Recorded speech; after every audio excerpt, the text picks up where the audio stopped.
Today is Friday, June 4, 2021. Coming up on Roland Martin on Unfiltered. Unemployment numbers released today. Increase in jobs. What does it mean for black folks? We'll talk to two black economists about what they say about the labor market. Also, in our Where's Our Money segment, we'll talk about promises being made to black-owned media that have yet to show substantial change from major corporations. Also, Florida State Senator Randolph Bracey will join us to talk about reparations for the descendants of a 1920 massacre in Florida. And in Oklahoma, Tulsa Massacre survivors receive $100,000 checks from the Justice for Greenwood Foundation. Virginia Delegate Jennifer Carroll Foy will be here to talk about her campaign for governor in that state. Plus, an officer fired for his involvement in Breonna Taylor's death is trying to get his job back. And in our Education Matters segment, we'll talk about solving problems in our educational system without involving politicians. It is time to bring the funk on Roland Martin Unfiltered. Let's go. He's got it. Whatever the miss, he's on it. Whatever it is, he's got the scoop, the fact, the find. And when it breaks, he's right on time and it's rolling. Best believe he's knowing. Putting it down from sports to news to politics. With entertainment just for kicks, he's rolling. It's on go, y'all. It's Roland Martin, yeah. Rolling with Roland now. He's funk, he's fresh, he's real, the best, you know he's Roland Martin now.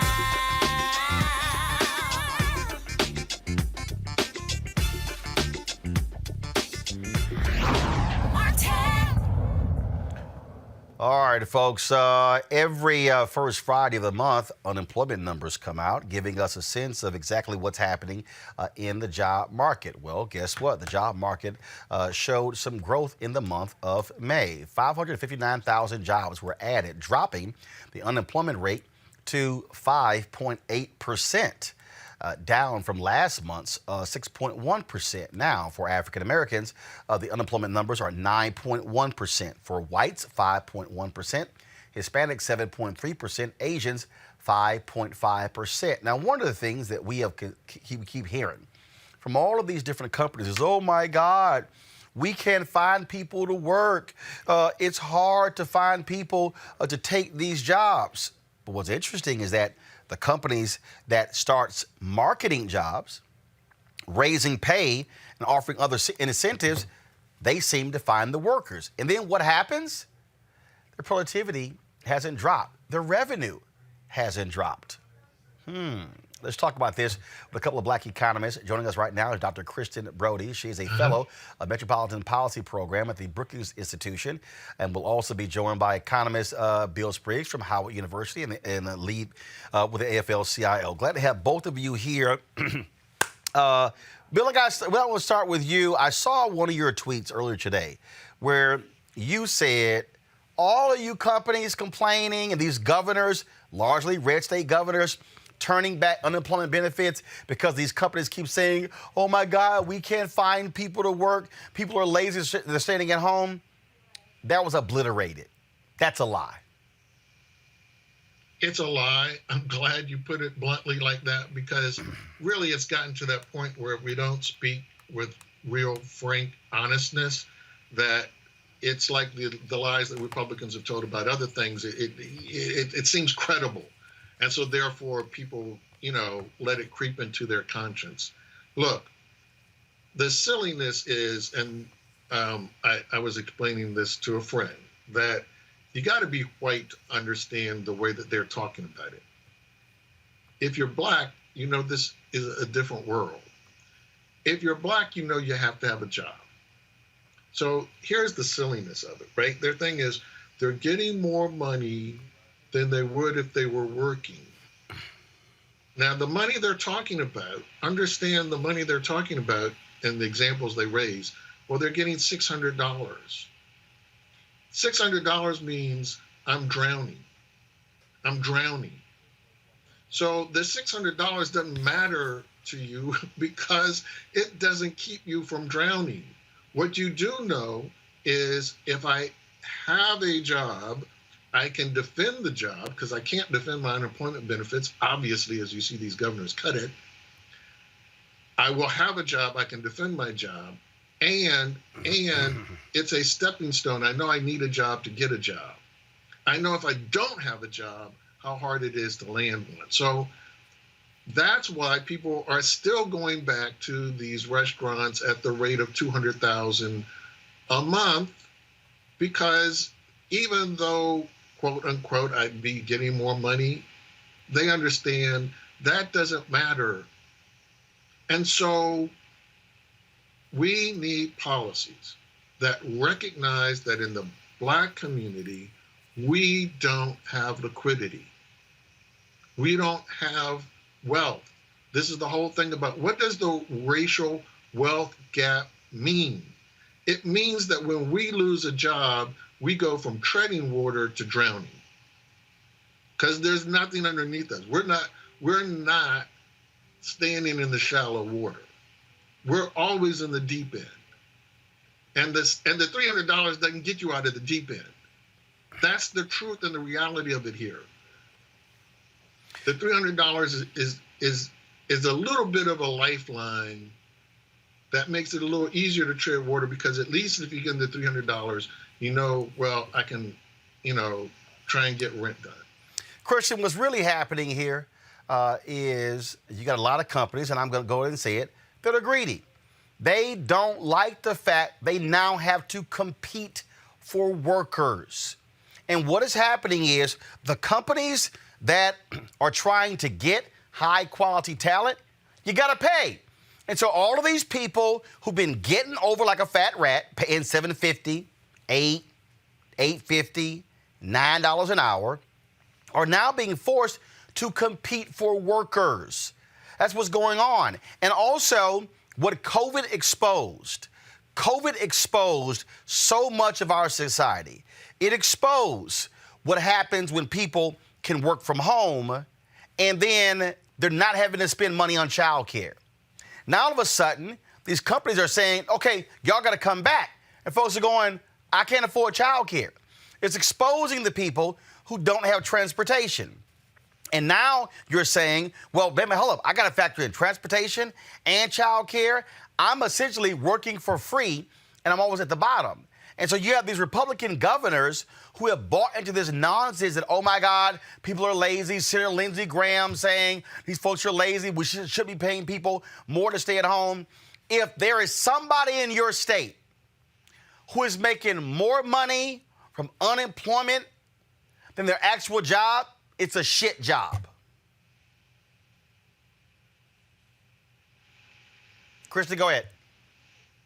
So I guess I like the numbers, Roland, as you know. So you put up the numbers by race overall, but as I look, we do see decreases in the unemployment rate for Black women, for instance. In April, the unemployment rate was 8.6%. In May, 8.2%, right? But still 2.5 percentage points higher than the U.S. unemployment rate. For Black men, we saw the rate drop from 10.2 to 9.8, so 4.1% and 4% higher than the overall rate. And so then I guess I look at this month where the job gains came, right? So we added 559,000 jobs. Employment in leisure and hospitality increased by 292,000. And so we know that people are starting to go out and eat again. We know that people are starting to travel again. Employment also rose in amusement, gambling, recreation. And so we know that Black and Hispanic people are overrepresented in jobs like cashiers, food service. They're overrepresented in the people that clean the hotel rooms, all of these sort of service jobs. So yes, we do see these decreases in the unemployment rate. But at the same time, those aren't the jobs that pay a whole lot of money, right? And so because you see these decreases, it's like the people who can go back to work, who do have childcare, who do have transportation, who were able to find a job if the company that they worked for no longer exists, that they are going back to work. But it is still ridiculous that people should have to work for these very low wages, or that they may be making more money by collecting these benefits that the government is offering by staying at home. That just shouldn't be. But I'm happy to see these decreases, but we do still see that Black and Hispanic people's unemployment rates are significantly higher than the rates for white people and for the U.S. unemployment rate overall? Well, again, Bill, what really jumps out at me when we look at these numbers, and then when you look at, again, the conservative talking points coming from the Chamber of Commerce, okay? What we saw is we've seen folks spend all of this time and attention talking about, how things are bad for us and how it's worse for us. Look, I get it. I'm a small business owner. But I'm going to tell you right now, if there is somebody who's sitting here working for me, and look, we're in D.C., so we can't pay less than $15 an hour. But if you're sitting there paying somebody $8 an hour, and then they got to pay for parking and daycare and transportation, it's going to be a problem. And so it's exposing the fundamental issue that we're seeing here. And then when we see these examples, Bill, of company after company after company who all of a sudden starts marketing, starts giving incentives. They're now having to compete for workers. And here's the deal. If you are a company out there that you keep saying, we see these signs, the restaurant is closed because we don't have enough workers, it's probably because you're not getting off your lazy ass and trying to go find them. No, that's absolutely right. I mean, look, when the unemployment rate is lower and we declare that we have a tight labor market, we instantly draw a line and start yelling at the unemployed worker and say, well, there are jobs out there. There's something wrong with you. Now we have the reverse. We have a sea of unemployed workers. And we have these employers who say they can't find them, but we're not telling them, look, people are hiring 200,000 people a month. There's something wrong with you that you're not hiring, given that they are. But we have to get below the numbers, because this idea that there's a tight labor market for Black people, of course, is absurd. The unemployment rate for Black people, I'm going to say it slowly because people are going to say, what did he just say? Because that can't be right. The unemployment rate for Black people with an associate's degree, not some college. I went to community college. I have a degree. I have an associate's degree. That's 7.7%. The unemployment rate for white high school dropouts, white people who didn't finish school, white people cannot say, I had a better schooling than you had, because they had no schooling. Their unemployment rate is 7.3%. They have a lower unemployment rate than Black people who have an associate's degree. That's not a market in which employers are saying, I just want anybody. If anybody shows up, I will hire them. That's a clear signal that they are still doing what they have always done. The shock when you look at the graphs that some people shared today to reflect on what has happened to the unemployment rate for Blacks, for Hispanics, for Asians, it's so astounding that when we shocked the system back last spring, and suddenly everybody lost their jobs, and everybody thought, the Black unemployment rate is going to be 20% because the white unemployment rate is looking like it's going to be 10%. Well, the white unemployment rate was 10%. The Black unemployment rate did not go to 20%. It didn't go to double the white unemployment rate. It was much lower than that ratio. But slowly over the months, as we have recovered, we're back to the same racial hierarchy. Asian American unemployment rate, which spiked even above the Black unemployment rate, is now back closer to the white unemployment rate. The Hispanic rate, which also spiked above the Black unemployment rate, is now back where it had been before, about in the middle between Blacks and whites. I mean, it's remarkable how this has reordered itself in a market where people say, we can't find any. This lie is going to hurt our recovery, because what these Republican governors are doing when they deny people the ability to consume is they're taking away demand for everybody at the rate of $1.2 billion, that's a B, $billion a week. Their veto of what Congress passed in order to make sure that we would keep aggregate consumption up and make this a robust recovery, their line item veto, doing what Mitch McConnell could not do, because Mitch McConnell didn't want this passed. Mitch McConnell and the whole Republican Senate voted against it. But they have their henchmen, their Republican governors, saying, we'll just take the money out of the economy ourselves anyway. So they took and are taking $1.2 billion out of aggregate demand. That's only going to slow the recovery, with this lie that somehow or another employers would hire anybody. And if you're Black, that's not what's happening. And Christian, they're aided by the business networks, where there's on the Bloombergs and the CNBCs and the Fox Business. Oh, woe is we. Oh, my God. It's so rough for us. That's also what's fueling it. And then mainstream media picks up the same BS. They don't go talk to actual workers. They don't go talk to actual small business owners who are having to compete. They spread this nonsense, and then it becomes the narrative. Yeah, so I guess I've been tracking the unemployment rate by race since January of 2020. And so as I look at it, for Black women, it's been 2.39 percentage points on average higher than the overall rate. So I agree with what Dr. Spriggs said, definitely. And then for men, for Black men, it's 3.49 percentage points higher on average. Now, for Hispanic women, it's 2.55% higher, and then for Hispanic men, it's 1.19, right? So we do see their rates starting to come down some.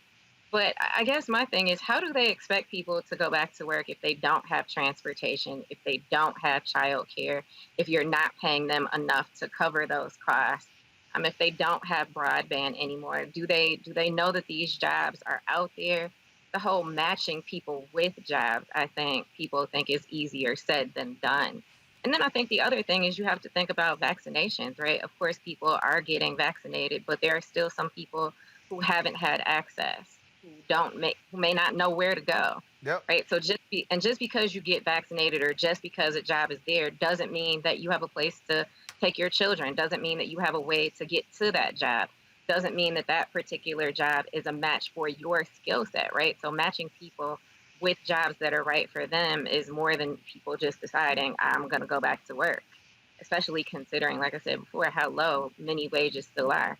I think the last thing that I want to point out is that a lot of these companies are giving these incentives, right? $300 or $1,000, but that's not going to continue, right? Like, you can't rely on those one-time bonuses to pay your bills. You can't just, pay your mortgage or your rent this month with that incentive and then tell them, hey, I got that incentive, I don't have it anymore. Like, life doesn't work like that. So we need to have jobs that are consistent, jobs that people can get to, jobs that match their skills, and that are going to continue to pay a livable wage, not just right now while companies are trying to attract people. All right, Dr. Christian Brody, Dr. William Spriggs, we certainly appreciate it. Thanks a bunch.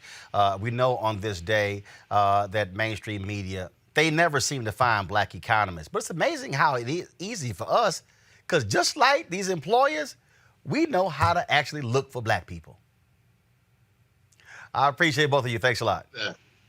All right, glad to have both of them on the show. And again, folks, this is why this show matters, because we know how to reach our own to get our expertise. My panelists: Michael Imhotep, host the African History Network show; Brittany Lee Lewis, political analyst; Kelly Bethea, communication strategist. Glad to have all three of you here. Bottom line here, Brittany. Again, the whining and complaining is amazing, but I need people who are watching to understand why media matters, the people who control media, who control the narrative. This thing beginning to circulate on the business networks and then in mainstream media, and then you begin to see it in newspapers and magazines and on blogs. And then that's what you begin to see happen with the Republican governors. Oh, we've got to stop this. We've got to learn to understand not to have a counter narrative, not the one that they're trying to put out. These companies simply don't want to have to go out and find people. They're used to folks walking to the door. And you know what? When you got to compete, you got to go to work to compete against your competition. Absolutely, Roland. I love the way that you put it. These companies need to adjust to the times, and I finally feel like they're getting their ass handed to them, and I'm loving it, right? Pro workers, I'm loving it. And I think it's important to remember that even though more than 60% of Americans are fully vaccinated, we're still in the middle of a pandemic, and there's still a serious risk for many individuals to contract the virus, especially those who are immunocompromised. I know a lot of pregnant women or women who are getting pregnant. They feel like they're not really sure or comfortable yet with the CDC stance on pregnancy. So, and then of course, thinking about a lot of schools that aren't fully back open, right? So that leaves a lot of issues issues with those who are working remote, who are being told that they need to come back in. So I think employers, one, need to understand that not everyone can go back in, that times are changing, and they need to get comfortable with potentially moving forward with remote workers. And I also think it's really important, as the previous Black economist said, which is that the reality is, if your business model is solely based on these dirt cheap exploitative wages, then you don't actually have a functional business model at the end of the day. And if aside from small businesses, we know these major corporations have plenty of money to pay their workers accordingly. We're talking about companies that are making millions and billions in profits. They pay relatively little to no taxes, and they regularly provide bonuses to their executives. So there's absolutely no reason why they can't pay individuals a living wage. The thing here, Kelly, that amazes me again, and when I listen to these people and they just, they keep spinning this whole deal out. We've got the examples of the companies that actually went out and raised wages, competed, marketed themselves, went to places where they normally don't market to get employees, and they've seen to be able to hire them. So maybe companies should stop being lazy. It's not just about being lazy. They absolutely are being lazy, but they're also being cheap. And the bottom line is this: what we've learned throughout this pandemic is that paying me what I am worth is not going to mess with your bottom line. You are still going to make money if I get a living wage, period. And something else that I've noticed with these companies is that they're trying to boost morale post-pandemic, because we've been holed in the house for so long, and we've been isolated, and then coming back to the office, they'll try and entice you with a lunch, or some cookies, or some type of community gathering of some sort. But at the end of the day, those things don't boost company morale. Money does. You paying me what I'm worth boosts morale. You acknowledging what I have done and compensating me as such, that boosts morale. Not some cookies, not a virtual lunch, not a guest speaker, money. Because money boosts your morale as the owner of your business. If you're not the owner of the business, if you're just heading up the business, profiting, your profits boost your morale. So why wouldn't it boost my morale in the form of a check? So for these employers who, like you said, seem to not find anybody, it's because at the end of the day, it appears as though they don't care about morale. They don't necessarily care about the person working. They just need somebody to work.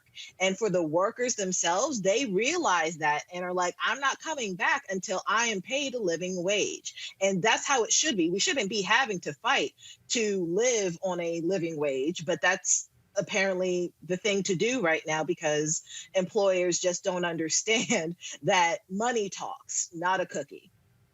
Well, look, I've always said, Michael, I cannot deposit you're doing a good job. I can't. If you want to show appreciation, you got to pay. Definitely, Roland, and it's really interesting, this whole dynamic here. I was rereading a piece from the New York Times from May 20th that asked the question: is there a labor shortage? And it was saying no, it's not a labor shortage, and it was talking about how wages are basically today, back at least May 20th, at historic lows, wages nationwide, but corporate profits have steadily been rising. And it was saying, look, if you pay more, if you pay a living wage, you can find the people you're looking for. But the other thing, because of this pandemic economy, a lot of small businesses have gone out of business. A lot of small businesses have gone under, but corporations like Amazon are having record profits because they're having less competition, because a lot of these small businesses went under. Okay. So, and then the other thing is, as you said, in a piece from the Washington Post today also deals with this.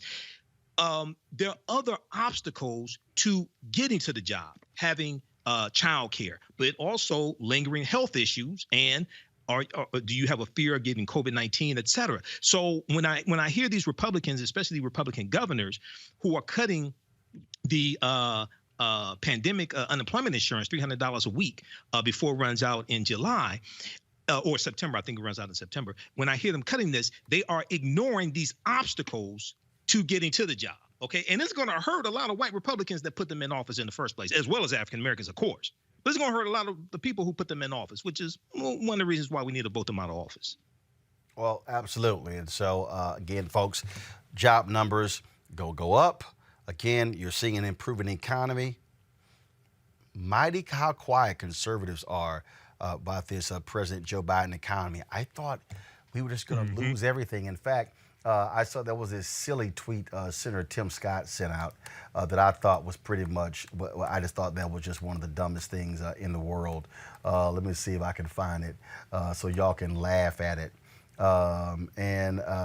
This is literally what Tim Scott tweeted out on yesterday. We need common sense policies that leave families with more money in their pockets. I am determined to stand up to Biden's destructive policies that are limiting the American dream. Y'all, he's a South Carolina senator where his own governor cut unemployment benefits for people in South Carolina.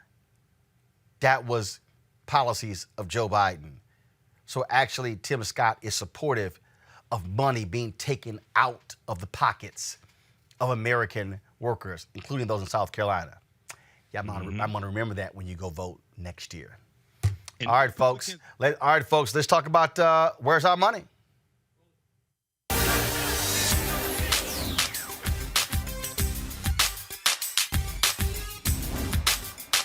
Been frozen out. Facing an extinction level event. We don't fight this fight right now. You're not going to have black-owned media.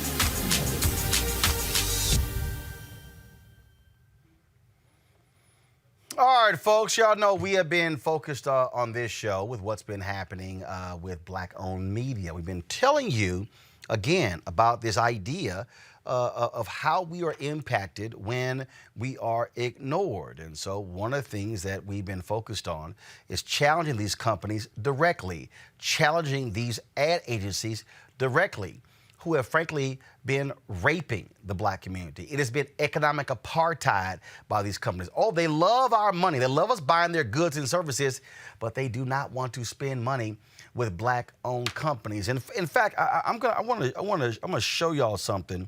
And I think, remember I was in Tulsa? I'm going to show you guys, that's not it. Don't go yet.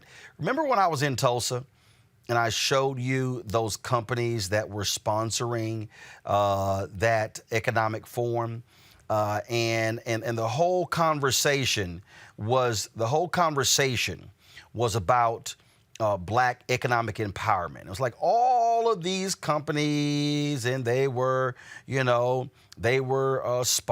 showing that they care, and they were trying to spend money, and it's like, oh, we care about black people and economic empowerment. And so let me see if I can go ahead and pull one of these up, because I thought it was real interesting. And just so those companies know, y'all are going to be hearing from me real soon to answer these questions. And so here's a perfect example. You can go ahead and go to it. So this was called Economic Empowerment Day. Black Wealth Wall Street. You had Nationwide, J.P. Morgan Chase & Company, Bank of Oklahoma, Combs Enterprises, Deloitte Digital, Salesforce, Walmart.org. Okay, that was one of those advertisers. And so then here was another one. This was the Capital Group, National Association of Counties, Category Pirates, Moet Hennessy, North America, First Oklahoma Bank, Prudential, Prosperity Bank, Public Service Company of Oklahoma, QT, Boeing, Vast.Bank, the Executive Leadership Council. Those were the sponsors of this particular event. And so then there was one more that I came across. And again, so you see here, J.P. Morgan Chase, Nationwide, Bank of Oklahoma, Deloitte Digital, American Express, PepsiCo, Citi, BlackRock, Acheon Opportunity Fund, the American College of Financial Services. All of these people were sponsoring. And the first question that I had was, well, what's their black spend? I mean, you're going to be sponsoring, a conference that's supposedly be about Black economic advancement, that means that you probably were doing well with Black people. My next guest actually wrote a story for the site Morning Brew, where Ryan Barwick, Marketing Brew, where they talked to. He talked to a number of these Black-owned media companies with all these big announcements from Group M and Dentsu and all these companies talking about, they're going to spend with Black people, General Motors and McDonald's. It's been a whole lot of talk, very little action. Ryan joins us right now. Ryan, welcome to Roland Martin Unfiltered. Ryan, you talked to a lot of different people, and it's amazing how the story was the same with each Black-owned company you talk with. Lot of hot air, lot of empty promises, and lots of no checks, no deposits. Yeah, that's exactly it. Everyone I spoke with, basically, following a year after the death of George Floyd, all of these media buyers, basically, they represent all of these brands across the country, $200 billion in ad spend. They all made these promises, basically, that they want to stand up for the Black community. But a year later, they still have not actually had those conversations with these Black owners, or they're having the conversations, but they're not actually writing checks. And earlier, about a month and a half ago, they actually put numbers out saying, we're going to make sure we spend 2%, 5% of our clients' ad budgets with Black-owned media. And yet a month and a half later, money still has not been spent. They're taking the meetings, but no money is being spent. No checks are actually being written. Well, absolutely. And I've had a number of these meetings, and we've had some great discussions, and we present, and I pitched this show, and then the digital network that I'll be launching, and I'll be telling my viewers more about that. I've been, of course, pitching this to advertisers and providing our deck, providing our numbers, and no deals have been closed. Yeah, Byron Allen has called this analysis paralysis, where these media owners, or these Black-owned media owners, are saying they're given every excuse, basically, whether the audience does not meet a certain salary threshold, so we can't spend with them, or, oh, well, there's gospel there. Well, we don't want to advertise near religious content, so we won't spend there. And it's basically every excuse in the book. And meanwhile, last year, Black-owned media businesses only saw 2% of total ad spend. And that, again, is worth, we're talking about $200 billion last year spent in advertising across brands like General Motors, McDonald's, Coca-Cola, and yet it never reaches Black-owned media businesses. It reaches Black-targeted businesses, but it doesn't actually hit Black-owned businesses. And these are businesses that obviously want to continue to grow. They want to invest in their newsrooms. They want to invest in even their advertising opportunities by actually developing relationships with these brands. But they can't even get to that step. And you just said something that is really important, and the audience needs to understand this, and that is the BS that we get from folks, and we get all of this. It's like, well, I remember I had a conversation with Procter & Gamble, and I was told, well, we don't really buy news. Really? Then, so I'm just trying to figure out, when I see all these ads on CNN, and I see all these ads on Fox News and on MSNBC, and I can go on and on and on. I'm sorry, where do those ads come from? I mean, it's really interesting. And then I did present for this one client in financial services. It was tied around Juneteenth. And the company said, well, his show is streaming on YouTube and Facebook. Why should we buy his show? We can just give the money directly to YouTube. Oh, so a company that's damn near $1 trillion company, you'd rather give it to them, where they're going to run ads, but it's not going to be targeted. You can't integrate the content. They can't create specialized content to service an audience you're trying to reach. I said, wow, that was interesting. And then what I was told was, also was told, hey, you know what, if you create your own platform, it will be better. And I said, well, here's the problem. If I create my own platform, but my numbers are smaller than they are now, then you're going to tell me my numbers are smaller. But I got my own platform. So I lose both ways. And I can go through example after example of how we have to jump through hoops and then present all this information and well this and this and this and this. But yet I see all of these agencies just throw $150 million at Meg Whitman and Jeffrey Katzenberg for an absolute shit app called Quibi that had no data, that had no metrics, but they literally locked up $150 million in advertising before they even launched. Yeah, I mean, that was a common complaint. It's Black media owners are left in a position, at least the ones I spoke with, where they're chasing deals that are monthly deals, basically. So every month or every quarter, they have to find new clients. They have to find new work. Whereas with Quibi, they got the entire year right there, and that's untested media.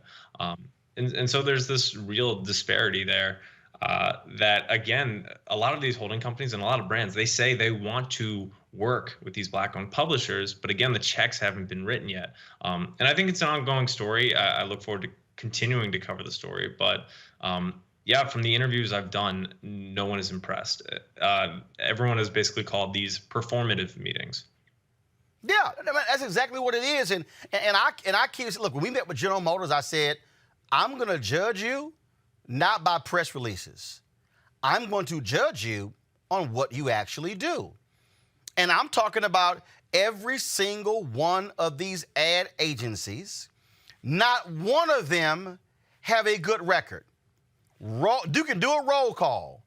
WPP? Nope. Group M? Nope. Omnicom, Mediacom, Dentsu. I mean, we can just keep naming them.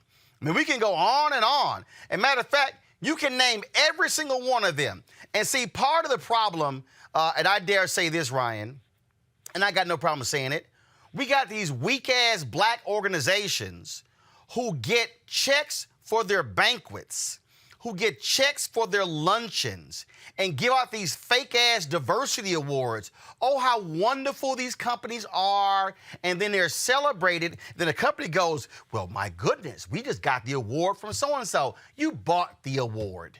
You paid for the reception. And what I keep telling Black organizations, stop accepting bullshit $20,000 and $30,000 checks to sponsor an event when Black media should be getting $20, $30, $40, $50 million. And again, guess what? We can buy the damn table at your banquet. Yeah, it's not even millions, though. It's literally billions of dollars that are being thrown around. And to your point, the media buyers have acknowledged that they have dropped the ball, right? Like, they have acknowledged that they have not spent here, and they have pledged to spend a specific amount. But again, the checks haven't been written yet. And I think that's, and the audacity to tell Black media executives to be patient is, frankly, you know, I think it's a bit insulting.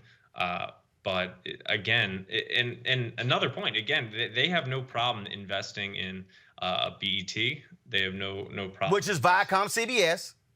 Exactly, right? Like Black targeted media, they have no problem spending that money there, but not actually with Black owned media. But I'm going to say exactly why. And Ryan, because this is why.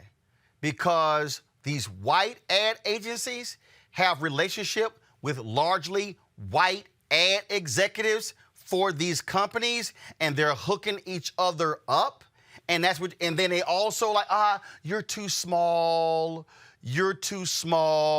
because they don't want to do the work. When Young and Rubicam, which I later really found out that Forrest Marsh Group got the big contract for the census, then farmed it out to the agencies, Young and Rubicam literally told Congressman Stephen Horsford, who chaired the Congressional Black Caucus Census Task Force, we are not going to buy any newspaper 50,000 circulation or less. Okay, this is why that was stupid to me. You're the census. You're trying to count everybody. So the black paper, if the ad was $1,500 or $2,000, who cares? No, they don't want to do the work. I talked to another black agency where they had a client, and the client called their general market agency, and the general market agency said, yeah, we don't know who, we don't know who these black media companies are, and frankly, you know what? They're just too small. See, so they see us as you're pesky. You just, look, we want to deal with these large companies. We can write one big check. We're not trying to have a bunch of small little conversations, and that's what they're doing. I had a conversation with a Group M vice president back in December who sang my praises, and I watch you and all that sort of stuff. 5 months go by, we don't even get a email back, phone call back. We hear nothing for 5 months.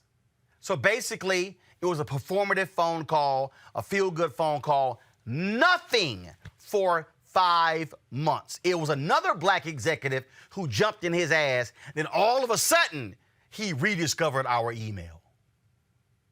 Yeah, and not to excuse it, I do think there's a degree of momentum where media buys are going to buy what they bought the year before. They have relationships with NBC, ABC, or any digital site that's out there.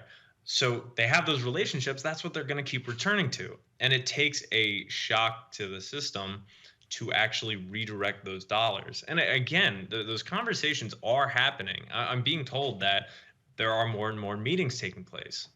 But it's the point I keep hammering home is that checks haven't been signed and written yet. Yeah. No, there are meetings. But I'm sorry, meetings ain't going to cut it. And so we're going to keep the pressure up. We're going to keep calling people out. We're going to keep calling people out by names. And I'm going to tell you right now, Ryan, I'm going to tell you who's next. And and they better get ready. Like Bishop Jakes, get ready. All of you black board members sitting on these companies, be prepared for us to start calling you out.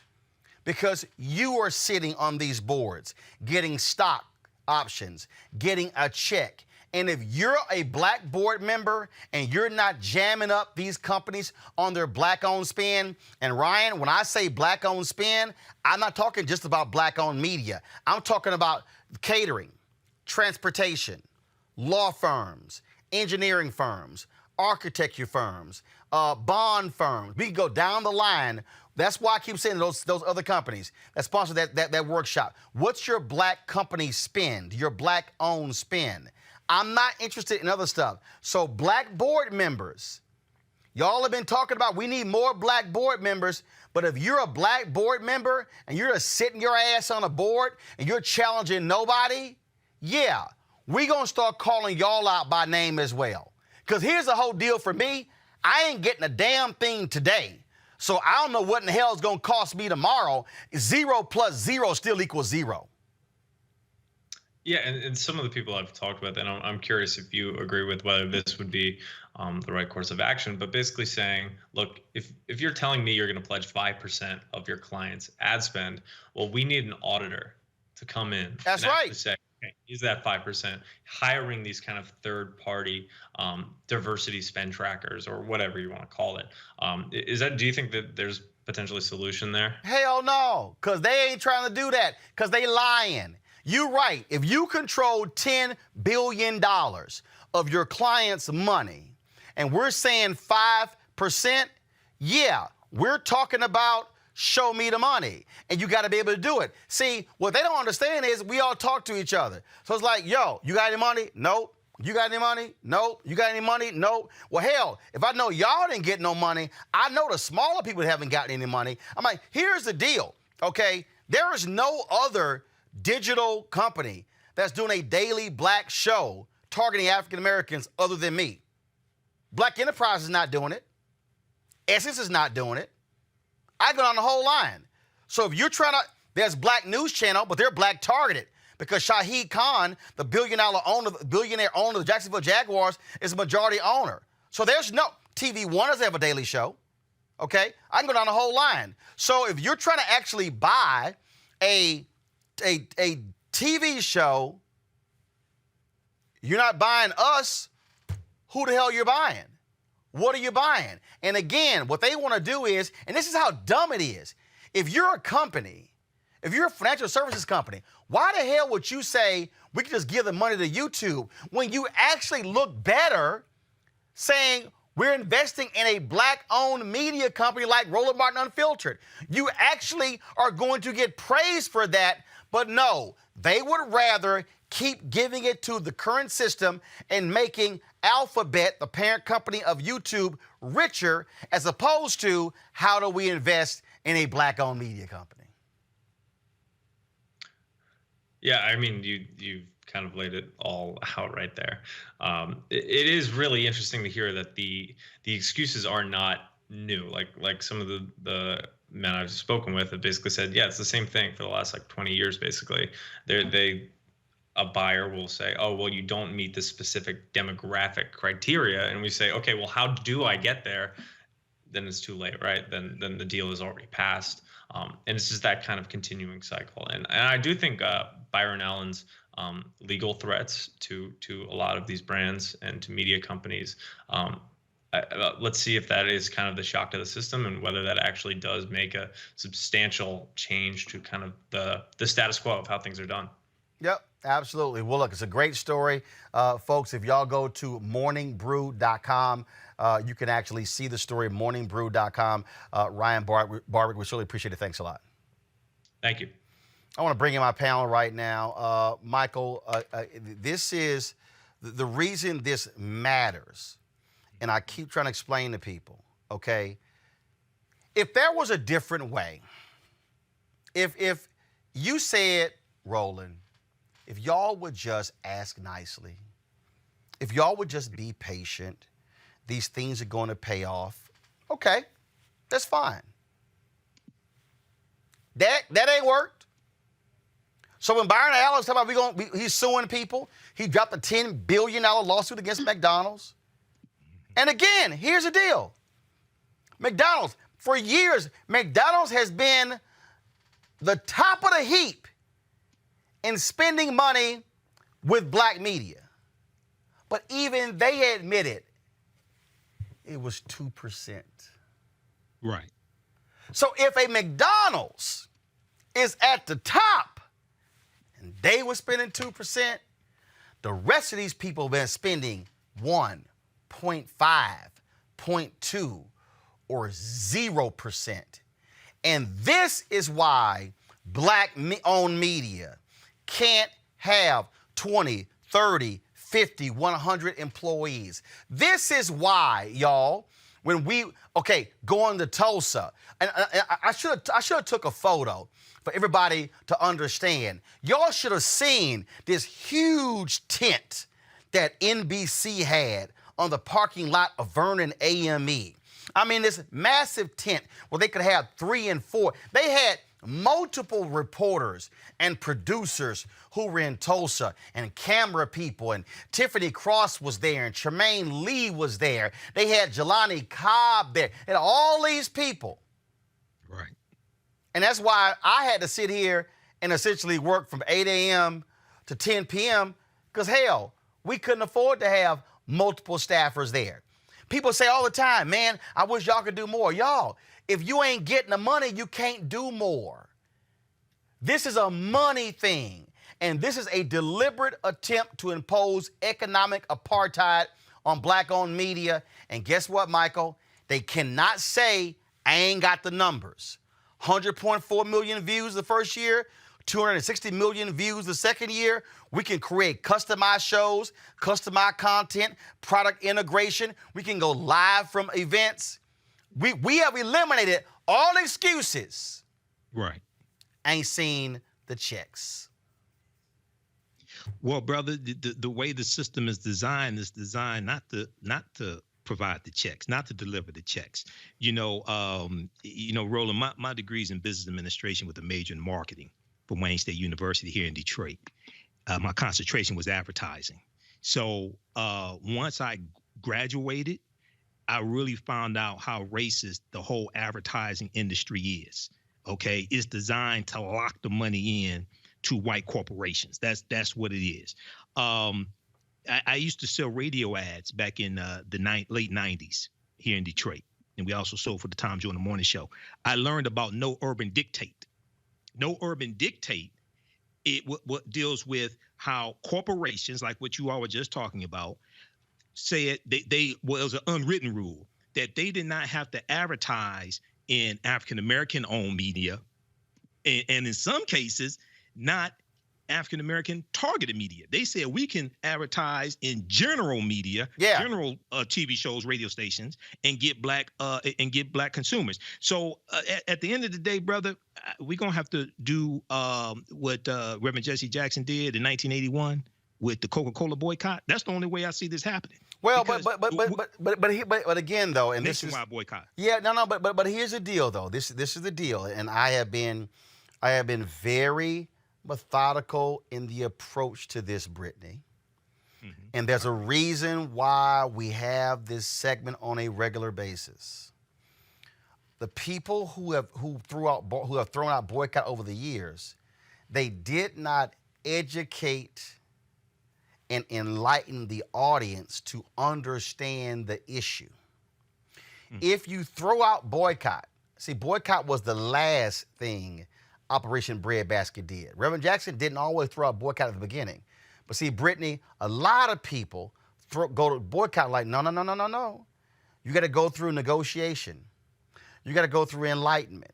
You got to educate the people. And so when we drop the hammer, if the companies refuse to cooperate and refuse to spend, then we have cultivated our audience who now understands the problem. And they go, oh, I've been paying attention for 2, 3, 4, 5, 6 months.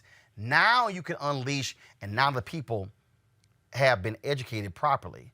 That's where boycotts have failed, when it was the first thing out of folks' mouth and they never educated their people to understand the implications of the negotiation.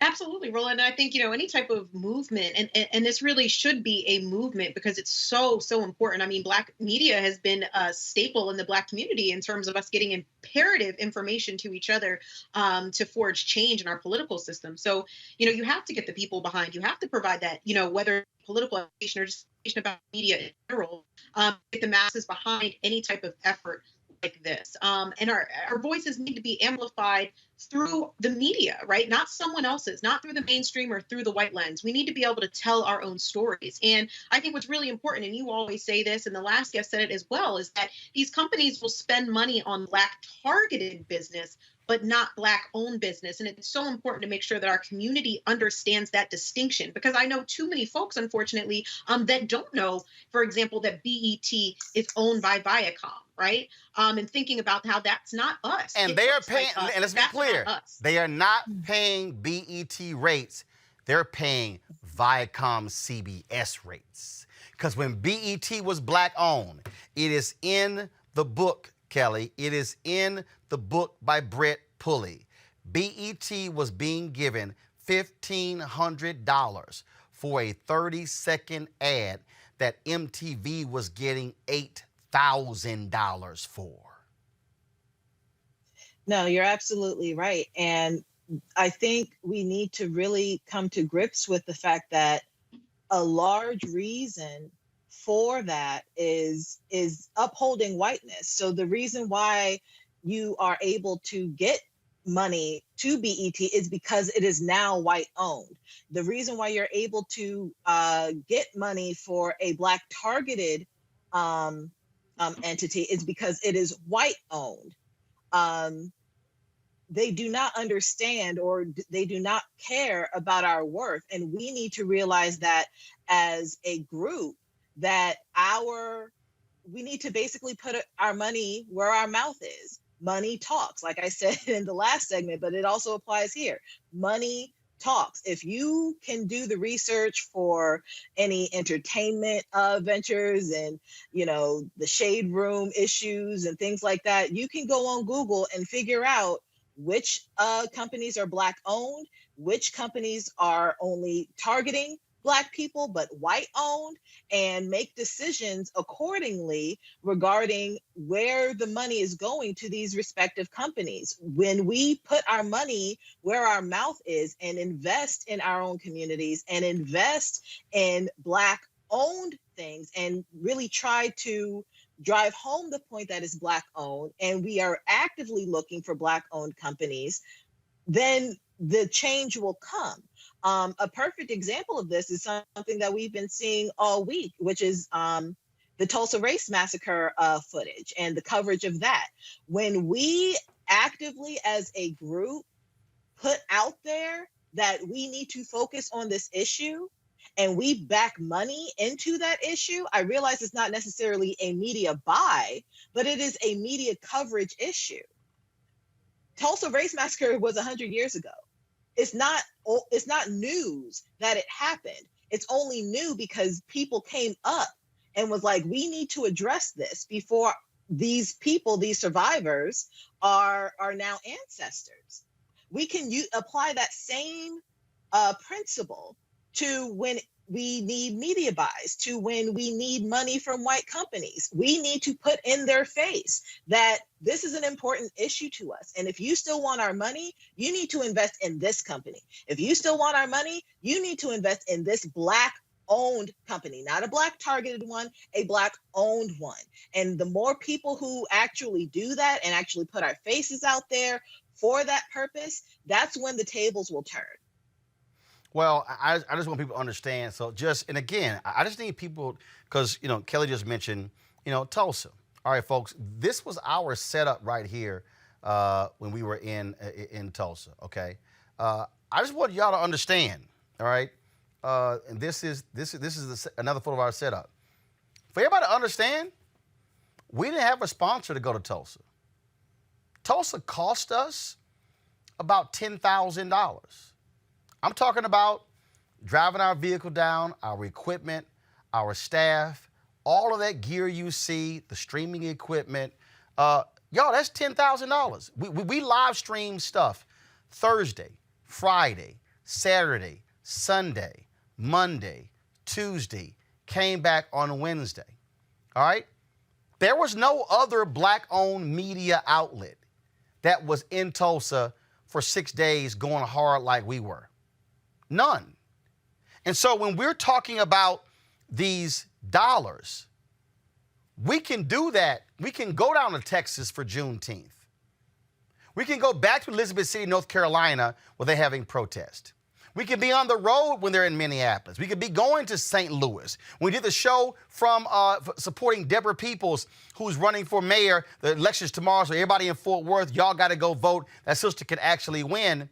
We can do that broadcast. We had a sister on yesterday who's running for governor for South Carolina. We want to be able to go to South Carolina next year and broadcast from South Carolina while she is running. We want to be able to do this for multiple candidates.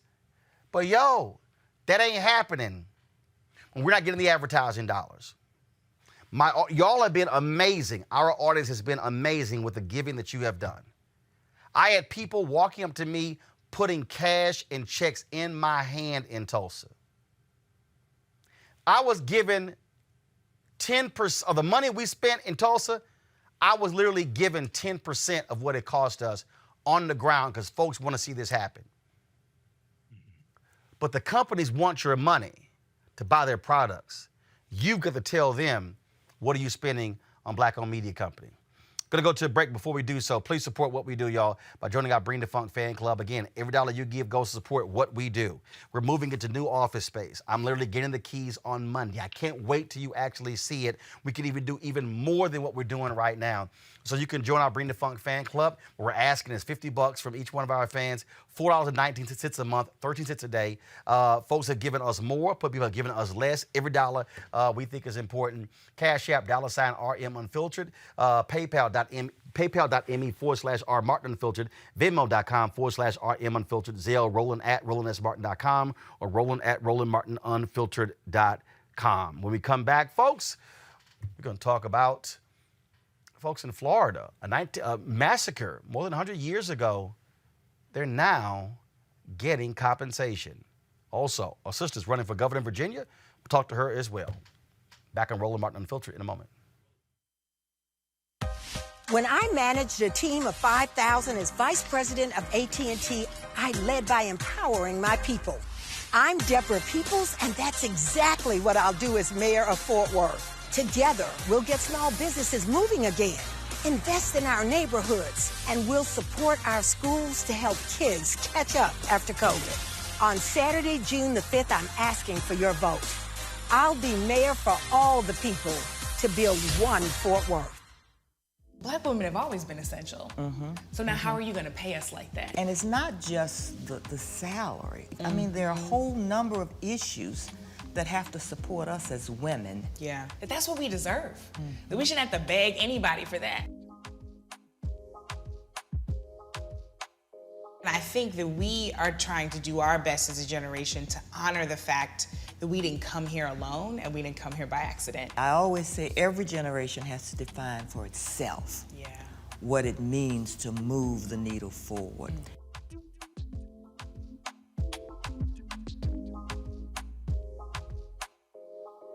Racial injustice is a scourge on this nation, and the Black community has felt it for generations. We have an obligation to do something about it. Whether it's canceling student debt, increasing the minimum wage, or investing in Black-owned businesses, the Black community deserves so much better. I'm Nina Turner, and I'm running for Congress to do something about it. Yo, what's up? This your boy Ice Cube. What's up? I'm Lance Gross, and you're watching Roland Martin Unfiltered.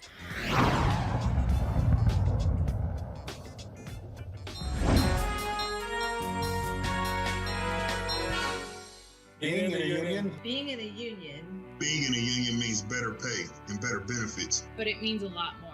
When you're in the union, you're never alone. You know the people around you got your back. And if you see something wrong, there's someone to turn to. The real union difference is we're stronger when we stand together. We are stronger. We're stronger. Stronger when we stand together. When we stand together. That's the union difference. In Florida, a scholarship program will serve as reparations for descendants of the victims of a massacre in 1920, the Ocoee Massacre. The U.S. Randolph Bracey Ocoee Scholarship Program will award 50 college scholarships for up to $6,100 to the descendants. The sponsor of the bill is Florida State Senator Randolph Bracey. He joins us right now. Glad to have you on the show. So this was similar. Didn't Florida do the exact same thing for Rosewood, creating scholarships? They did. They did. And thank you for having me on the show. They did. What they also did was they paid directly the descendants in a cash payment. This was in the early 1990s. And then they had a scholarship program that still goes on to this day for the descendants of Rosewood. This is unique in that we are paying the descendants not a cash payment, but a scholarship program. Descendants have first dibs on it, but then after that, African-American students in Ocoee can apply for it. So they don't even have to be direct descendants. They just have to be of African-American descent, and they can qualify for the scholarship. This, of course, was a lot of work getting Florida to, first of all, acknowledge what took place and even get to this point right here.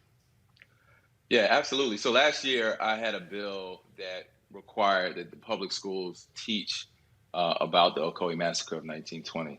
A lot of people don't realize this was the deadliest day in political history. It happened on Election Day, 1920. Their property, their land was stolen. But what incited the violence was that they organized to go out and vote in the 1920 presidential election. And that's what ensued the violence. And so it is quite a historic event that a lot of people just don't know about it. But that bill passed last year where it had to be taught in schools. This year I worked on reparations. And so very proud to say that we got that done. And so you talked about not just descendants. And so is it a maximum number of 50 a year? Yes. No, it's 50 a year. Every year. It's recurring indefinitely for $6,100. Each student gets that exact amount. So it is a total of $305,000. This was just the first step. I plan to expand it to more than 50 students next year. But this was the starting point. And this is funding from the state of Florida. Yes, the state of Florida is funding this initiative. For the folks who do not know about this particular massacre, just give them some history of what actually took place there in Florida. Yes, so a man named July Perry is really the person that is most known for it. He was a wealthy black man who owned a considerable amount of land. He was like the broker in town when folks wanted to come and maybe hire some workers. He controlled the city, and he owned a considerable amount of land. He already drew the ire of the white folks then because of how wealthy he was back in 1920. And so not only was he wealthy, but now he organized the black community in Ocoee to vote. And they all went down to the election place on election day. And they were greeted with guns, a fight ensued, and they all ran for their lives. A mob was formed. They went through the black community looking for July Perry. They burned down the homes of the black people in that town. Everyone was forced to leave. Up to 60 people were killed that day. And they found July Perry. They hung him. And that was the story. Later after that, the Orange County government transferred all of the property to members of the mob. Many of them got nothing. This land is worth $20-30 million today, and that's a low estimate. And that's the story. After that day, there was about 500 people, black people in 1920 in Ocoee. The census showed that next year they were all gone. No one moved back to the Ocoee till the 1980s. It was what they call a sundown town, even in the 60s, where black people could not even be seen there after dark, or most likely they'd be killed or hurt. So it's had a lasting impact in the city of Ocoee, right here in Central Florida. This is certainly good news, and the fact that it's indefinite is very important as well. And so it's not like a 5 or 10 year cap. No. Just like Rosewood, we passed that in 1992, I believe. Those scholarships are still available. It starts now, and I believe it'll go on indefinitely. All right, then. Well, look, we certainly appreciate it. Great work here, Senator Bracey, and it was great to see you when we were there in Orlando, and so glad to see this actually happening for the folks there in Florida, for the black kids there in Florida. Hey, thank you. I appreciate it. I'll be running for Congress. Also, I just wanted to mention that in District 10, our Congresswoman Val Deming is going to be running for U.S. Senate against Marco Rubio. So I'm looking to continue the work I've been doing in the state legislature. I think you're the third person I know who's running there, so that's going to be a hotly contested seat. Yep. All right. We'll be covering that as well. We appreciate it. Thanks a lot. All right. You got it. All right, folks, let's go to Virginia, where Jennifer Carroll Foy is running for governor. If elected, of course, she'll be the first black female governor in history. This is, we have, of course, a sister who's running in South Carolina. That election is next year, but Virginia is actually next week. She joins us right now. Jennifer Carroll Foy, glad to have you on here. When we look at, I'm going to ask you the exact same thing I asked Lieutenant Governor Justin Fairfax.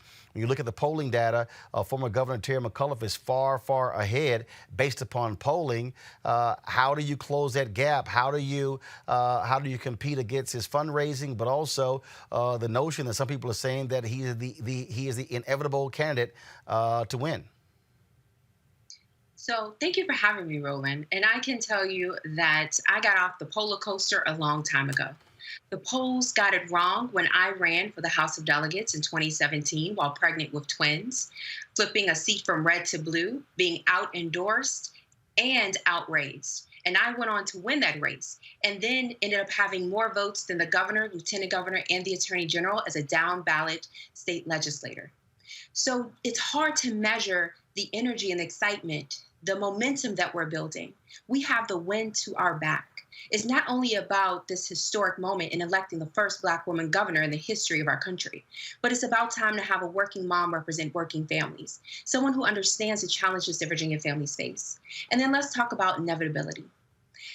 I know that a lot of people who are tuning in to this race believe that the person who has been elected before, it's inevitable that they'll be elected again.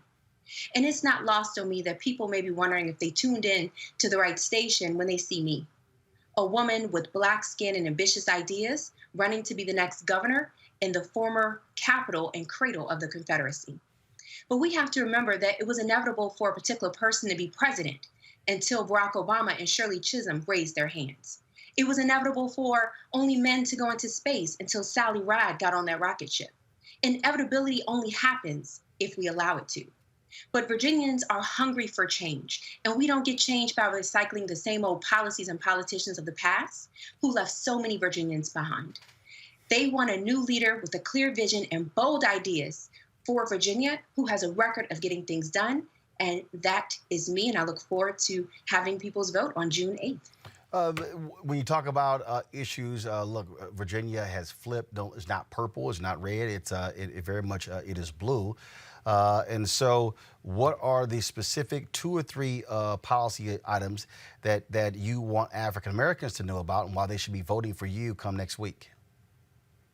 The policy ideas that I'm bringing to the table that I want African Americans specifically to know about is that, we're in the position that we are now, where the cost of childcare, education, gas and groceries have gone up, but our wages have remained stagnant, that the racial wealth gap has exploded, child poverty has increased, and many of our Black and brown communities are in disrepair because they've been neglected and ignored by politicians of the past.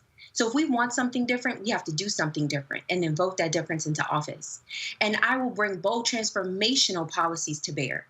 I will fully fund education, pay teachers $60,000 a year as a base salary to address inequitable funding of our schools.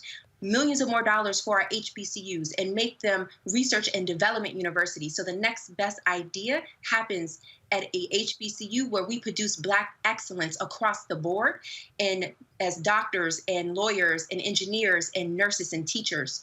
And also, I will be sure that we have a $15 minimum wage that doesn't start 5-10 years from now, but transitions now here in Virginia. I have already ended pregnant discrimination, ended wage theft, passed Medicaid expansion to 500,000 Virginians while under a Republican-controlled General Assembly. So one of the things that people will tell you about Jennifer Carroll Foy is promises made, promises kept. And I will keep all my promises to uplift all communities in Virginia and have a Virginia where we leave no one behind. All right, let's go questions from my panel. Let's start with Brittany Lewis. Brittany, your question for Jennifer Carroll Foy. Of course. So I know that one of your platform initiatives has to do with criminal justice reform, and I would love if you could talk a little bit about how your experience as a public defender has helped you prepare and how it would ultimately affect your position if you win. Thank you for that question. Yes, so I'm excited to say, yes, I was the first public defender ever elected to the Virginia General Assembly because there was only one voice that was predominating the conversations with a tough on crime narrative. But we have to be very explicit in the fact that a lot of the policies that were made were done with discriminatory and racist intent. And in order to address them, we have to have anti-racist policies, not just race-neutral policies. So I am excited to say I've passed a bill to prohibit the use of chokeholds by law enforcement officers so we don't have an Eric Garner situation in Virginia. I've helped to pass a bill to ban no-knock warrants so we don't have a Breonna Taylor situation in Virginia. But as governor, I will be bolder. I will mandate civilian review boards, have them apply to sheriff's offices as well. Make sure they have subpoena power and they can delve out consequences. Because in Virginia, no one should be above or below the law. And it's about prevention and accountability is how we're going to end the killing of Black and brown people on our streets due to racial injustice. I will end qualified immunity, and I'll address the mass incarceration by addressing cash bail. In Virginia, you are more likely to sit in jail before your court date if you are Black, poor, and innocent than if you are white, wealthy, and guilty. We have a justice for profit system, and I've been fighting it from the courthouse to the state house every single day, representing people 100% below the poverty line who can't afford $100. So because they can't afford their freedom, they then lose their homes, their jobs, and sometimes even their children. So this is something I'm very passionate about, and I will bring true reform as governor. Next question, Kelly. Thank you. Regarding the fact that you are running in Virginia, you did already mention that it is the capital, the former capital of the Confederacy. That's a rich history that you, as a Black woman, is having to combat on a daily basis, certainly in your previous roles in the state. So my question for you is, as governor, what are your plans for shifting the culture from that stigma that still exists to one of diversity and inclusivity? So I know that you have taken down some statues, renamed some buildings. Will you have plans for the continuation of that? And what does that look like under your tenure as governor? Yeah, thank you for that question. It is much easier to dismantle racist monuments and statues than it is to dismantle racist policies that's been put in place over a number of years. And so because I have been a criminal defense attorney representing the poorest amongst us, I've been a community organizer, a foster mom. I have seen up close and personal all of the opportunities that we have here in Virginia and the intersectionality between inequities in our healthcare system, our education system, our environment, and I will address them head on. For example, one of the ways that we need to desegregate our communities and our schools is by promoting and working with localities for upzoning and inclusionary zoning. And what that means is telling developers, you can't build in these high demand areas unless you allocate a certain number for low and moderate income Virginians. That is a great way of people of different social and economic statuses being able to live together, work together, worship together. That's how we'll desegregate our communities and our schools. People can afford to live where they work. It'll improve people's quality of life because it'll relieve traffic congestion, and it'll help decarbonize our environment because we're getting more cars off the road. So it's that type of thinking that we need to bring to bear. These are things that have to happen. If not, we're just putting Band-Aids on our issues, getting us from one crisis to the next.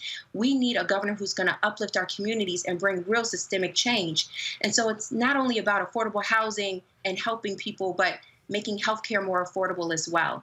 So passing Medicaid expansion is just the beginning. Having a prescription drug affordability board that's going to negotiate the cost of our high cost prescriptions, because I too have had to make the tough decision between paying for my grandmother's mortgage to keep a roof over our heads or the medications keeping her alive.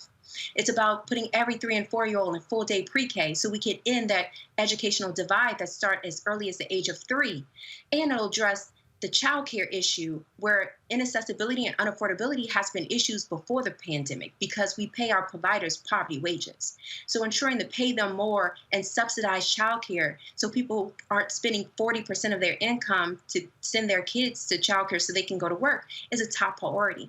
And making the investments in the communities that's been most hurt and harmed by mass incarceration and the failed war on drugs and disinvestments is a priority as well. Putting childcare centers there and job skills and workforce training development centers, making investments in our community service board so people can get the substance abuse, mental health, and treatment that they need, and more money for our at-risk schools who have high numbers of free and reduced lunch, English as a second language learners, and special needs children. Those are the plans and policies I will implement as governor. Michael, your question for Jennifer Carroll Foy. Yes, Jennifer Carroll Foy, thanks for coming on today. Quick question here. How will your policies help African-American owned businesses in the state of Virginia, young entrepreneurs, maybe get access to capital, also getting state contracts? How will your policies help with that? That's a great question. I can tell you there's a statistic that's out there that says 40% of all Black businesses who are closed their doors due to COVID will never reopen them again. I don't see that as a fact. I see that as a challenge. And so as governor, on my website at jennifercarrollfoy.com, I have detailed policies of how I'm going to uplift small businesses in Virginia, spur economic development, and help businesses upscale and scale out. And so for our small women and minority-owned businesses, I will, as governor, have 45% of all of our discretionary spending for goods and services spent with Black-owned and women-owned businesses. That is a historic number, never been done before. It will be done under a Jennifer Carroll Foy administration. I will put $50 million a year into my Rebuild Virginia Small Business Grant, so that way our businesses can have access to capital that they need, so they can open their doors if they close them and keep them open if they have survived the pandemic. I will have an angel investor tax credit and expand it so more businesses are able to receive that tax credit, and we can have more people take their private money and invest it into businesses to give them the seeds that they need in order to build up. And a tax credit for masks and PPEs, because that wasn't a part of people's budgets. And so having that tax credit will go very far to helping our businesses as well. So I'm excited about spurring more economic development and protecting and helping our small women and minority-owned businesses. And I have a special commission whose entire purpose and goal is to find the challenges and barriers for procurement contracts amongst our Black-owned businesses and address it in a real way. All right. Jennifer Carroll Foy, we surely appreciate it. Thanks a lot. Good luck next week in the Democratic primary. Thank you. Thank you for having me. All right, folks. Got to go to a break. We'll be back. More on Roland Martin Unfiltered. When I managed a team of 5,000 as vice president of AT&T, I led by empowering my people. I'm Deborah Peoples, and that's exactly what I'll do as mayor of Fort Worth. Together, we'll get small businesses moving again, invest in our neighborhoods, and we'll support our schools to help kids catch up after COVID. On Saturday, June the 5th, I'm asking for your vote.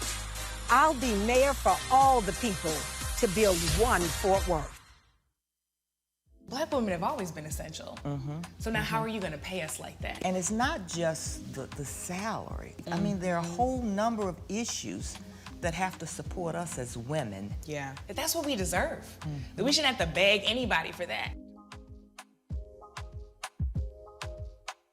And I think that we are trying to do our best as a generation to honor the fact that we didn't come here alone and we didn't come here by accident. I always say every generation has to define for itself what it means to move the needle forward.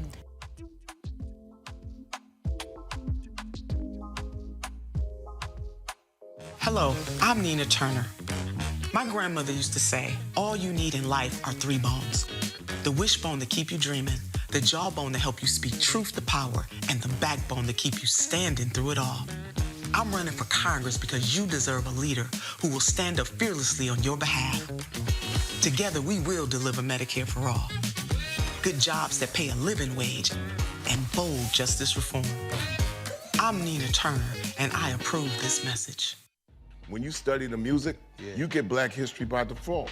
And so no other craft could carry as many words as rap music. I try to intertwine that and make that create whatever I'm supposed to send out to the universe. A rapper, for the longest period of time, has gone through phases. I love the word. I hate what it's become, and to this generation, the way they visualize it. Its narrative kind of has gotten away and spun away from, I guess, the ascension of Black people.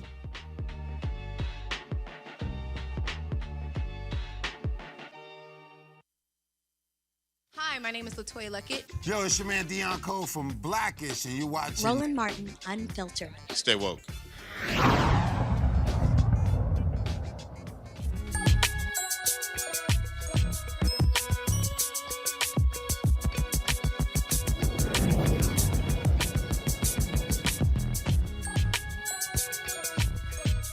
How can we ensure a better education and a brighter future for our children? My next guest is the CEO of Brightbeam, Chris Stewart, wants to do that. He'll lay out exactly what his organization is doing. Chris, glad to have you here. And so you say you want to make it for a brighter future. What does that mean? What does it look like? I mean, in normal times, it means just making sure that our kids have access to great teaching, great schools, a wide variety of opportunities to be able to choose from when it comes to education in schools. But that's in normal times. We're not in normal times right now. So right now it means making sure that our educators are free to teach our kids the real history of the country that they live in, that our educators aren't being muzzled in the classrooms by bad legislation in multiple states that is attempting to stop teachers from being able to teach our kids their real history, teach them to understand the structures that they live within, and teach them how to be critical thinkers about their government. So to make sure that their government is not treating them unfairly. So like I said, in normal times, we would be talking about teaching and learning and great schools and whether or not our kids have all the access to the resources that they need. But these are not normal times. So how are you going to do that? So how is your organization going to do that? I mean, one of the things that our organization does is we shine a light in places where we think is not there's not enough attention for. So when it comes to kids in cities, for instance, 2 years ago, we looked at cities from across the country, maybe about 50 cities, and we wanted to see where kids were doing the best. One of the things that came out of that report that was a little bit of a shock for many of us or people working on it is that in many of our most progressive cities that have booming economies, have great kind of services in all kinds of ways, great parks, great museums, and just great lifestyles, actually had some of the worst outcomes with kids of color. And we decided 2 years ago that, number one, that was a problem that could be addressed if we started putting municipal leaders, local leaders, on the hook for the outcomes of children in their communities. So basically right now, instead of taking a national look, we're taking a place-based grassroots look at how our mayors and city council members and school board members being held accountable by their communities for the outcomes of kids in their communities. And that's our number one strategy right now is you elect people to serve you. And too many cities you can go to and they're wiping their hands of the outcomes for their children, for the children in those communities. We actually are determined to make sure that those communities, the constituents, are holding their feet to the fire, putting pressure on them, and making demands for what's best for their kids. But so I mean, people are asking in the chat, what is Bright Beam? What do you do? That's what they're asking. So Bright Beam is a nonprofit, an educational nonprofit. What we do mostly is we work with parents, students, and educators to create content with a purpose of like moving decisions, getting decision makers to respond to communities. So we talk to moms, we talk to students and people who are impacted by educational issues. What states? So we are national. We do city-based work. For instance, we do work in Oakland and Washington, D.C., Chicago, the Twin Cities, some cities that were strategically picked because we felt like there was great promise for things that could happen for those kids. But I mean, we work in Kentucky, we work in Atlanta, we work in Georgia, New York. So we're national in a lot of different places, strategically picked for places where we think that change can happen and where the problem is pronounced. But right now, my focus, really, to be very honest with you, my focus right now is on this national movement, but mostly by Republicans, to pass laws in right now up to 12 or more states that really rolls back what educators can teach kids in classrooms. We are witnessing a white supremacist attempt to change the name of the game in classrooms, what history could be taught, what students can learn about their government, and it is working. White power is working right now in legislators, and I think this is a red alert situation. This is not like normal times for me. Where have you seen success? Where have you been able to move the needle? I can't claim that we have had victories anywhere in the United States where we're going to say mission done, mission accomplished. We have had small wins and small gains by holding mayors accountable in cities, for instance, like Minneapolis, where we are getting more kids into stable housing because we think that stable housing is important. And the city had a small program. We're actually actively right now working with the city to make that program bigger. We've actually went on a very large national push to make sure that more families have access to broadband. During the pandemic, we discovered that there were so many families that couldn't even attend school because they didn't have adequate broadband. So we actually had a national campaign, some local campaigns in some municipalities where we were able to get changes, rule changes, and definitely get word out to more parents where they could get access to broadband. There's no place where I could say the mission is accomplished and we can go home and say that City A or City B has been doing amazing. But there are definitely schools across the country. For instance, Ile Omide in Oakland is a school I could point you to where, you have Black folks who start a school and are making real gains with real kids every day in a city that isn't making real gains with its kids. We have programs in cities like Oakland that are working with African-American youth, making sure that they're getting the culturally responsive education that they need. There are good things happening. I can name a lot of places where that's taking place, but no place where I can rest easy at night that Black children are getting a great education in the United States. Okay, where can people get more information?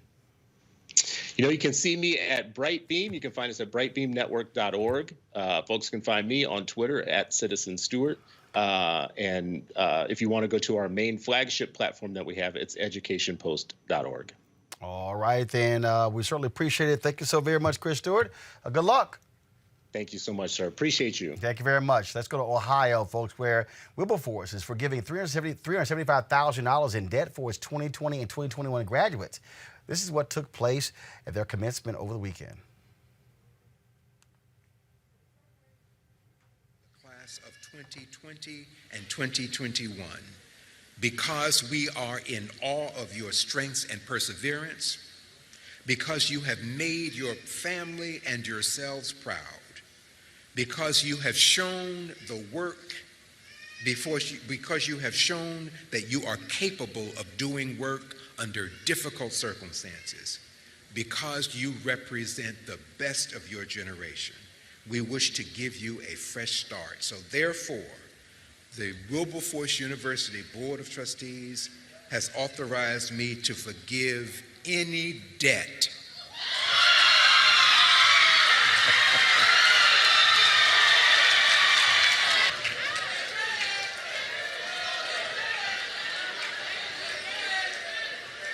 Your accounts have been cleared.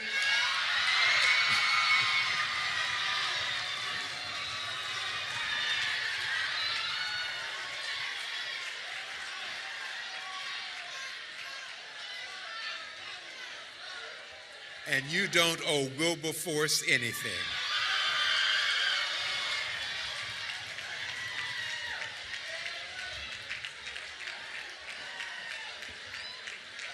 Congratulations.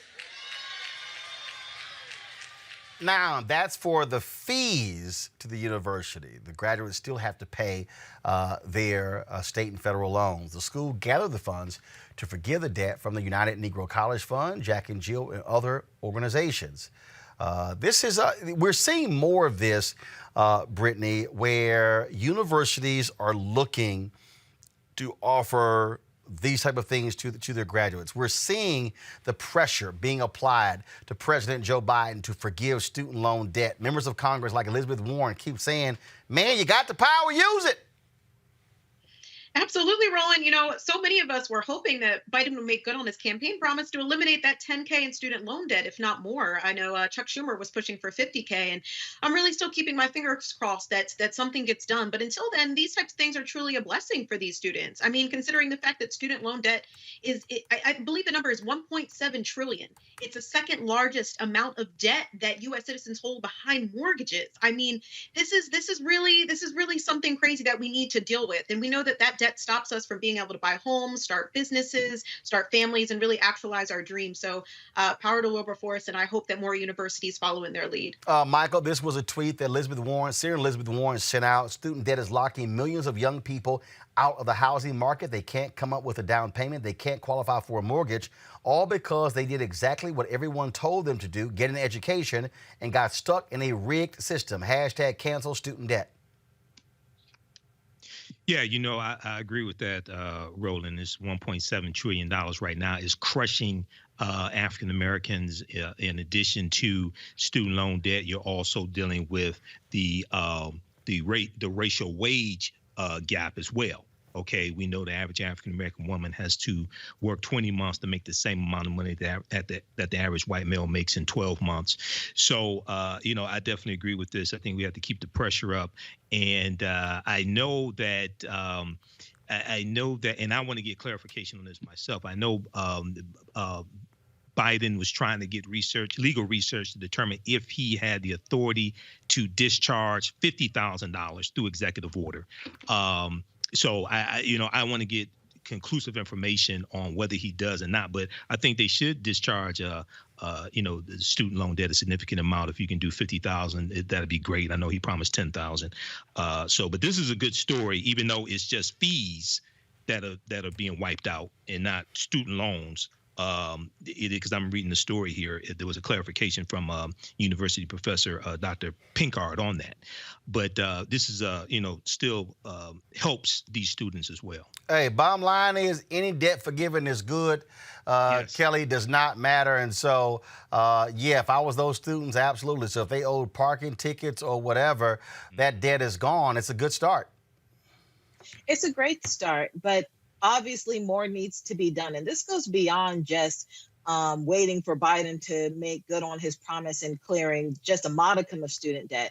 Because, you know, even though 50K sounds like a lot, even 10K sounds like a lot, but in the grand scheme of things, as far as how much money each individual person takes out for their education, 10,000 is probably just the interest for a lot of us, especially the higher up you go in the ladder as far as your education, getting, you know, your master's, your doctorate, your PhD, what have you. That's something that needs to be considered when you look at when you run the gambit of exactly how much debt can be cleared by federal government.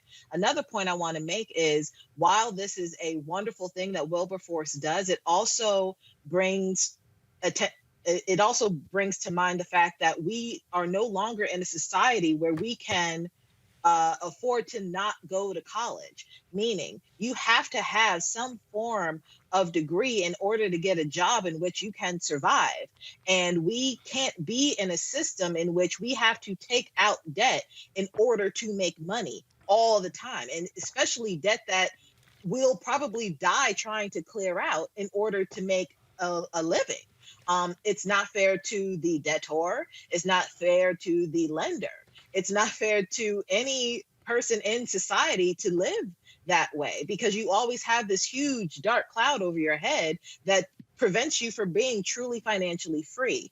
When I hear stories like this, again, I'm glad that these students have some type of reprieve from the school, but it also brings to mind the fact that they aren't able to do anything unless they go through a school such as Wilberforce or any school. So just keep that in mind when we're talking about debt forgiveness. We also need to talk about the fact that we need a job market that allows people to live without having to take out 5-6 figures worth of debt.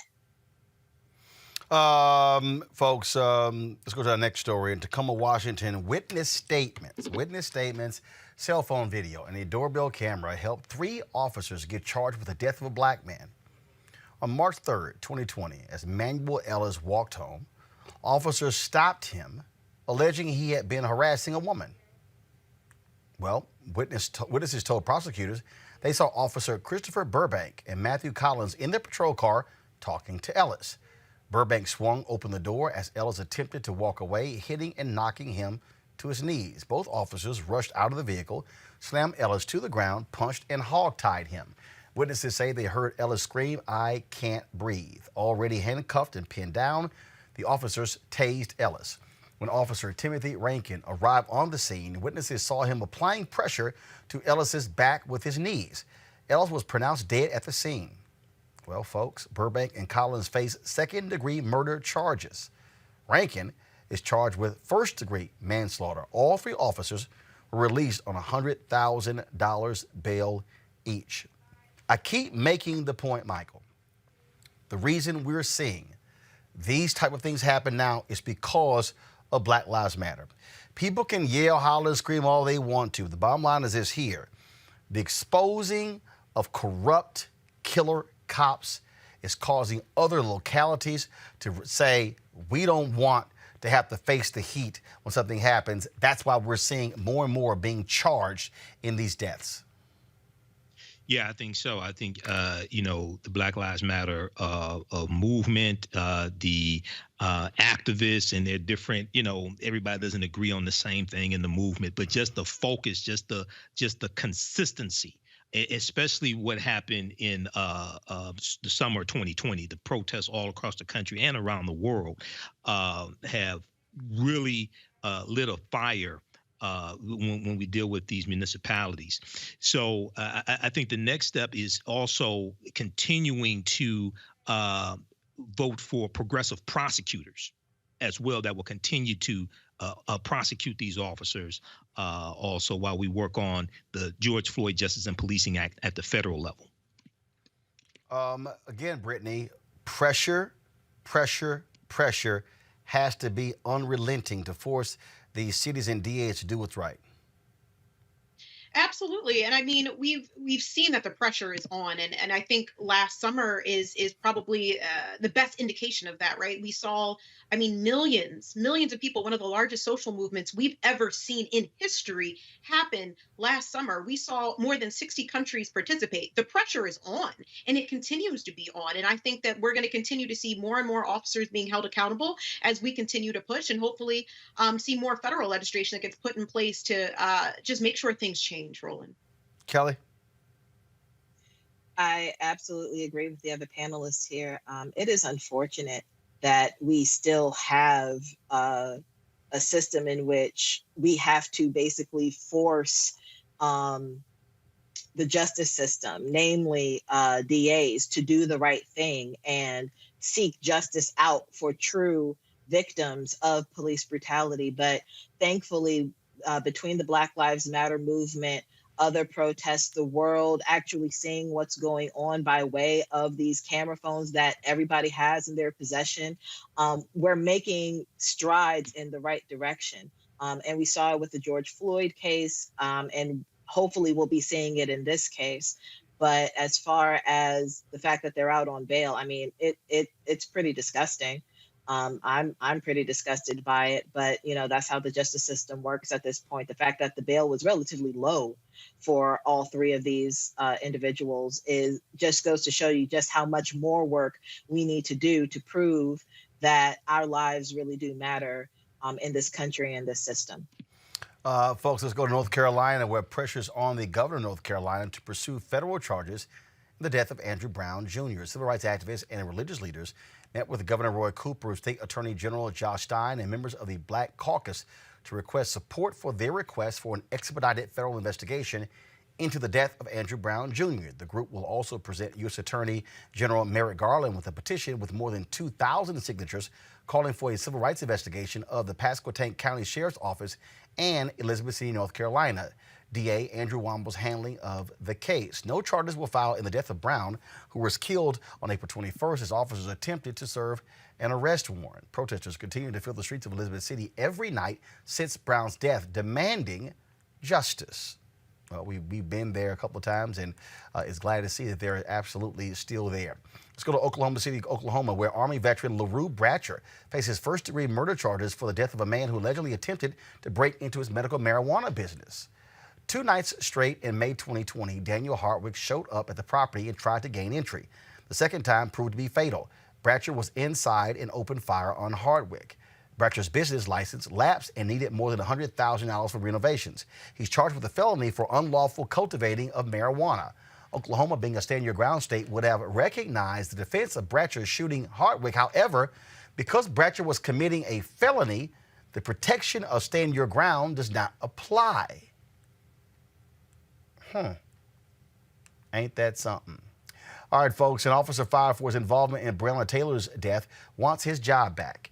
The Louisville Police Merit Board is considering whether to reinstate Joshua James, who secured the search warrant for Taylor's apartment. James was fired in January for violating department police on truthfulness and search warrant preparation. During yesterday's hearing, James said he believed he had verified his information through former Sergeant Jonathan Mattingly. Breonna Taylor's mother, Tamika Palmer, is calling for a boycott at each hearing to protest James' termination appeal. She posted this to her Instagram page. It says right here, folks, again, for several days this month, the Merit Board will decide if James should get his job back. This is just one of those things right here, Kelly, where mayors keep saying it's hard for us to fire cops because the contracts protect cops in such a huge way. The mayor of Columbus, Ohio said it's damn near impossible for them to actually fire somebody. Well, that may be the case. I didn't look too far into it, but as far as the fact that it is hard at all to fire a cop is an issue. The fact that these are public servants who are supposed to protect and serve have such a high space, a high placement in hierarchy in our society such that they can't, they're untouchable. That's a problem. because when you are supposed to be in a space where you protect and serve, that is where you're supposed to be held the most accountable. And if you don't have the safeguards in place to hold these cops accountable, then we keep coming across situations such as this one, such as George Floyd, such as the one we previously mentioned in Washington State, I believe you said. But it is ridiculous that it is an issue, because other public servants don't come across this. It's easy to fire an attorney. It's easier to fire an attorney than it is to fire a cop. It's easier to fire a judge than it is to fire a cop. All of these actors are part of the judicial system, but it's the one that's actually, as far as the justice system goes, the ones on the bottom of the totem pole, being officers, have more safeguards than the ones who actually are tasked with bringing them to justice. So that's a problem. And the way to rectify that problem is for public to put the pressure on them. Call up your mayor, call up your legislatures, call up whomever has influence in your jurisdiction to get something done, because this is not, it's not feasible. It doesn't work anymore. It never did, but it certainly doesn't work in 2021. Brittany? I completely agree. I mean, if you're a surgeon and you make a mistake in the surgery room, you get held accountable. If you're a pharmacist and you accidentally give someone the wrong medicine and they die, you get held accountable. You're not keeping your job 9 times out of 10. These are public servants who have a very, very, they have so much power to potentially take someone's life with the wielding of their weapons. There should not be this much protection. And this isn't a matter of bad apples. This is a system. So, you know, it's unfortunate that Breonna Taylor's family has not only had to go through, you know, losing their child, their sister, their loved one, but also have to watch, you know, one of the people who was very incremental in her murder essentially try and get reinstated. It's unfortunate. Michael?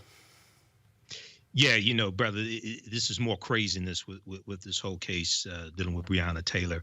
But, you know, this also goes to the police union contracts, the Police Bill of Rights, all of that. I think it was the state of Maryland where they repealed was it the Police Bill of Rights there? It was the Police Bill of Rights. The legislature repealed it. The governor vetoed it, and they overrode his veto. Exactly. So we have to look at different ways to skin this cat. You know, it's not just the federal level, it's also at the state level. And the majority of control over policing is at the state level, at the state and local level, as opposed to at the federal level. So we have to look at different ways to skin this cat, brother. But this is more craziness here dealing with the Breonna Taylor case. Oh, absolutely. All right, folks, tomorrow here in D.C. at 11:30 a.m., buddy Jim Jones, who's been on our show many times, is leading a Black Lives Matter Plaza workout in Washington, D.C. Of course, the first 100 participants will receive a free BLM Plaza workout mat. There will be a performance by the Backyard Band, a walk-up COVID-19 vaccination and clinic, and refreshments by Turning Natural. So if y'all are in D.C., y'all can certainly go support Jim Jones, 11:30 a.m. tomorrow. Simply go to his YouTube channel. Go to his Instagram page, his Twitter page. You can actually see the RSVP link as well. And so actually it's bit.ly/BLM Plaza DC. BLM Plaza DC. All right, y'all. Also this weekend, hey, parents, come out. So this weekend, well, not this weekend, next week, actually, my parents have been celebrating their 54th wedding anniversary. Come on, hurry up. We live. What the hell taking so long? I'm like, y'all got to move. All right, so so y'all see we're packing up because we're moving office space. So that's why we got all this stuff out here as well. So, Mama, why you got a mask on? We all got vaccinated. What the hell? Mama come out here with the mask on. All right, so y'all, this is my dad's, my mom. So June 10th, celebrating their 54th wedding anniversary. And so we're going to be hanging out. And so I want to give them a shout out on the show. Married 54 years. I've been tolerating them 52 and a half years. So I just want to give them a shout out. Y'all don't forget to support what we do here at Roland Martin Unfiltered. I told y'all we went to our new place. We're going to get the keys on Monday. We're moving to a new location. We're packing up from this one. We're going to be located on Black Lives Matter Plaza. Trust me, y'all, I can't wait till y'all see the office space. It's going to blow y'all away, okay? But your dollars goes to support what we do.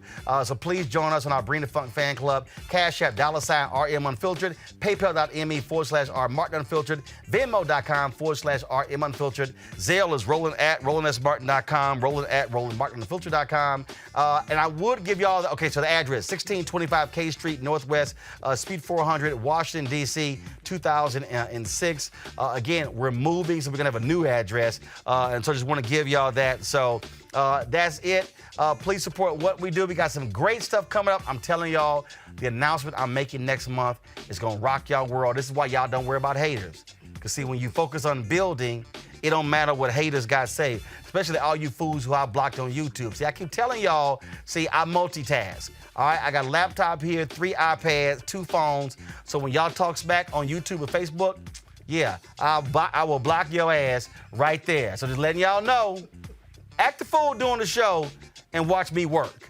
All right, Kelly, Michael, Brittany, I appreciate it. Thanks a lot. Y'all have a great weekend. Folks, I'm going to see y'all on Monday. Y'all know how we do. Holla!